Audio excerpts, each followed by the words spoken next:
So as of today, we turned on that thing. It's the name, the heater, and it was instantly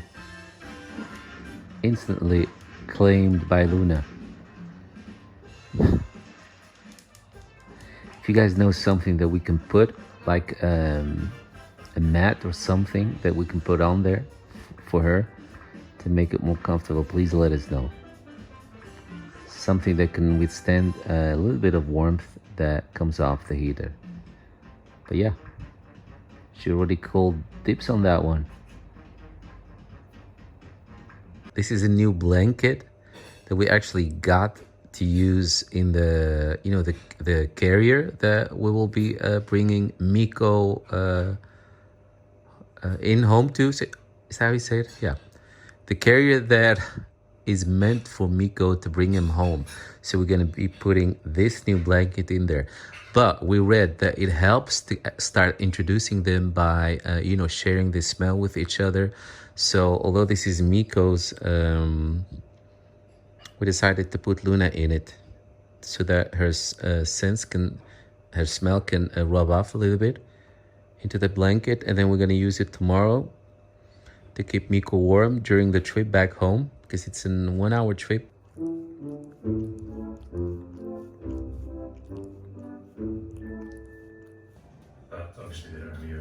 Today's big day. Luna doesn't know it yet, but we're about to go and get Miko, bring our little Miko home.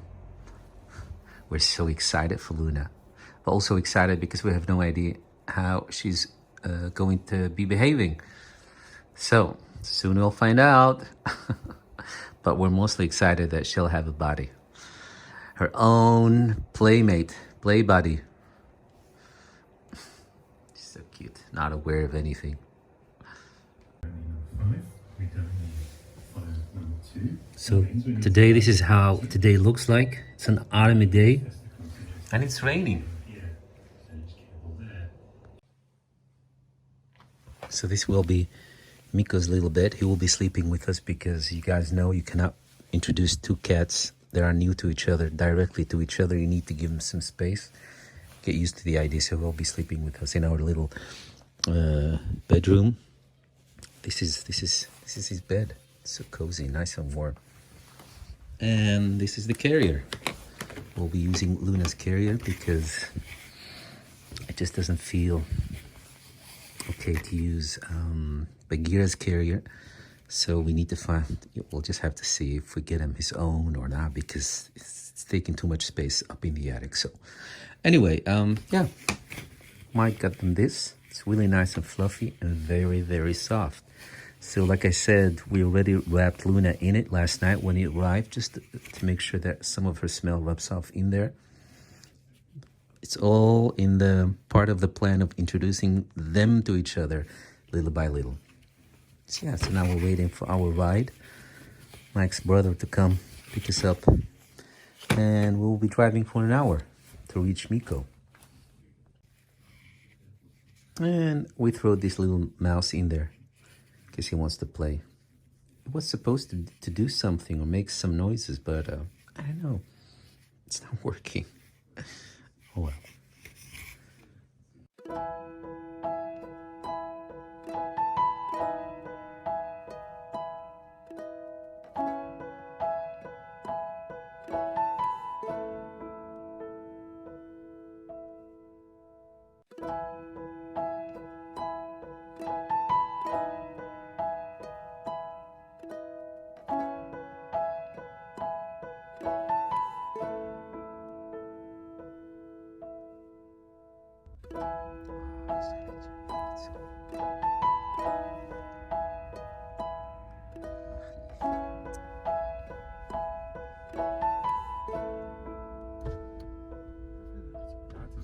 Ja, superleuk. Ja, hartstikke bedankt.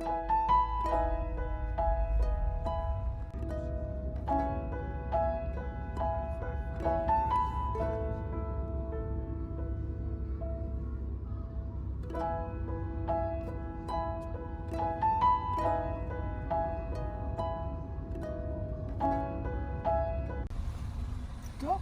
Ja, nou, denk het wel. Komt-ie. Dat is lachen. Oké. Hoi. Ja, gaan we pinnen alsjeblieft. Dankjewel. Helemaal goed, dankjewel. Werk ze. Hey. Ah. Ja, want voorheen moest je heel dichtbij gaan staan. Ja, En dan, ja, klopt. weet je wel, dan moest je hangen zo om te pinnen.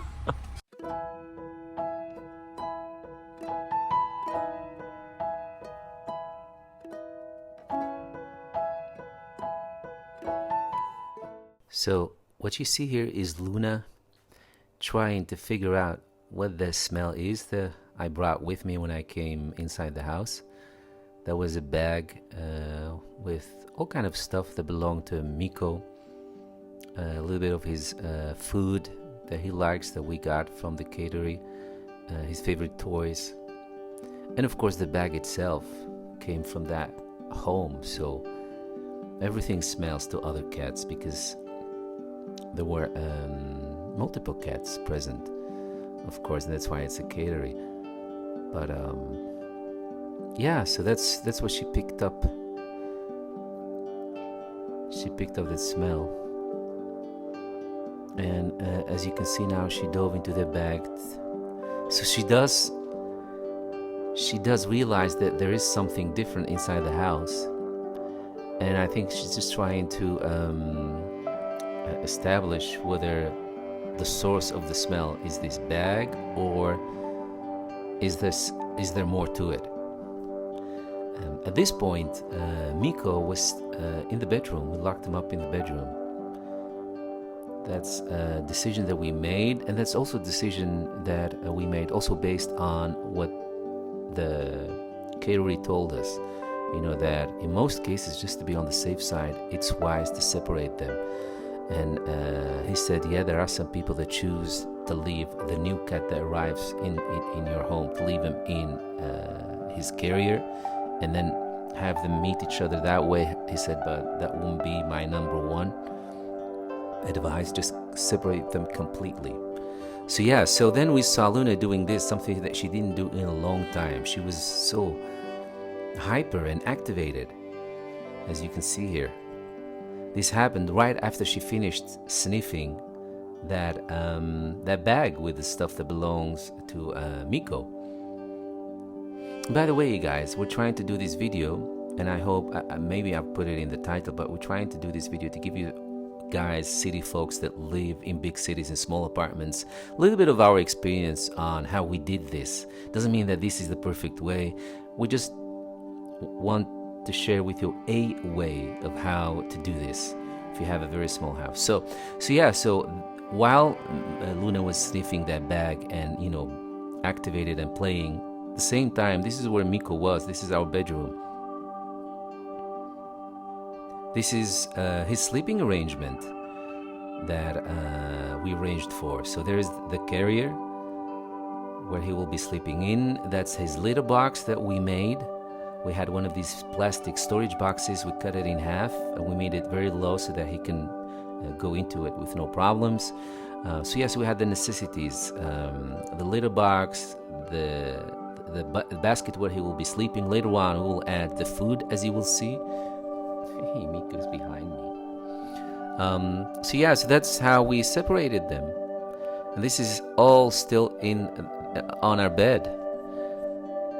This was the next day. No, I'm sorry, this was the first day. This is still the first day. This is when he arrived. So we separated them immediately. And then, of course, just not to make him feel like he's locked up, we kept going in there, giving him attention. Play with him, give him attention, be with him. Because you could tell that he was a little bit scared. So we just wanted to make him feel like, you know, everything is okay, nothing's wrong, and that we got his back. Yeah. What you see here is not necessarily Miko being scared, not only that, but it was a 1 hour drive, and it was a very bumpy ride all the way to South Holland, so he also was a little bit tired. So yeah, we put up a camera in our bedroom, I know it's too small to be called a bedroom, but this is our bedroom, you guys. These are the houses in Amsterdam. This used to be the kitchen, and the next area used to be the bedroom. But because that was just not working, you're not going to go through the bedroom to the kitchen and back. And so I think what Mike did here is a wonderful solution. He just switched the functions of the spaces. So this became the bedroom, isolated, out of the way, and then the rest of the house, the kitchen, the hall, and the living room. So yeah, so it is a very, very small apartment, and I think some of you guys joked about coming to visit us and staying with us, and we told you guys that we have a dollhouse, little house here in Amsterdam with $1 million view, as Sarah likes to call it, our friend from here from YouTube. Yeah, it's $1 million view, but it is a small house, so sadly we cannot host anyone, as you guys can see. But yeah, I was saying that we put up a camera just to make sure that we're monitoring Miko, make sure that everything is okay. And I mean, as you can see, it's completely cat proof. There's not much that can go wrong. There's nothing that he can hurt himself with, and that's what gave us the confidence to close the door and keep the door closed. Everything you see there in the back are plush animals and cushions, and that's it. And the window is closed. So we just wanted to give him some space and some time alone, just to make sure that, you know, he could calm down without us having to be around constantly. So that's what we did, and yeah, like I said, just to make sure that everything is okay, we kept monitoring him. So these are images from the security camera that we have throughout the house. And I think this is it. I don't think there is much happening here, so let's just skip to the next part.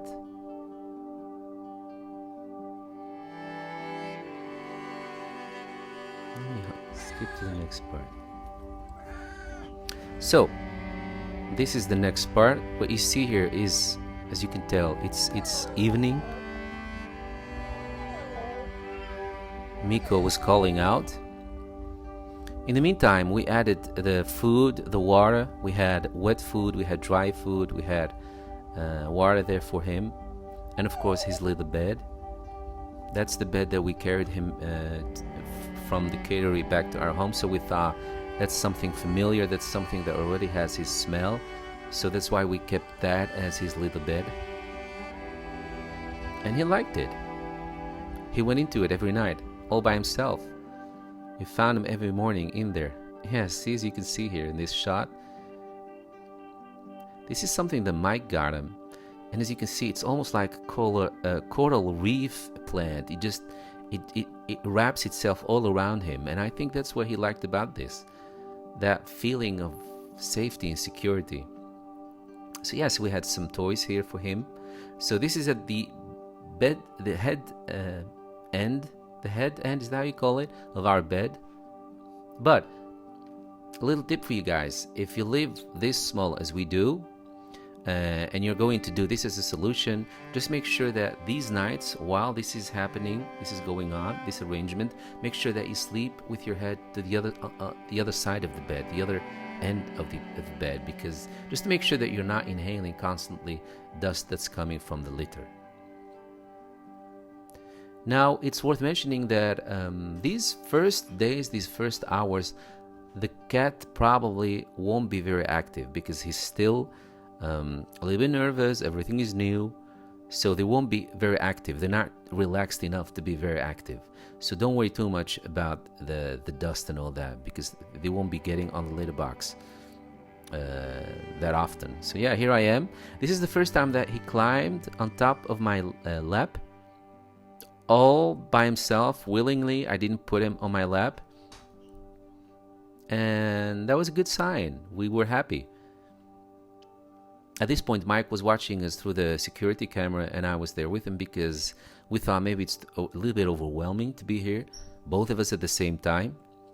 So yeah, so this is what encouraged us to continue with what we're doing, because we saw that he was getting relaxed, trying to make contact with us. This is also him.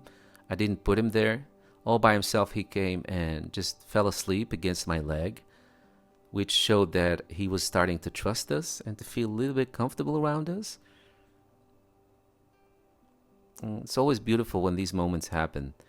They really encourage you to continue what you were doing and make you feel good, make you feel like you succeeded in winning the little kitten over. Yeah, I think this was the first time that he started to eat in front of us. And because I was sitting behind him trying to film that first moment, the first meal